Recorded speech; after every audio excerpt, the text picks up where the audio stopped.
Vulvar disorders. Introduction. The vulva is the external female sex organs. Select true or false. Correct. The vulva includes the vaginal lips, clitoris, and openings to the vagina and urethra.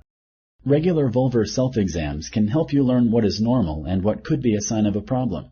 Select true or false. Correct. Checking your vulva once a month for any changes can help you find problems. Finding a problem early makes treatment easier in most cases. Which one of the following vulvar disorders is a skin inflammation that can be caused by soap, vaginal deodorants, or an allergic reaction? Choose one of the following options. 1. Contact dermatitis. 2.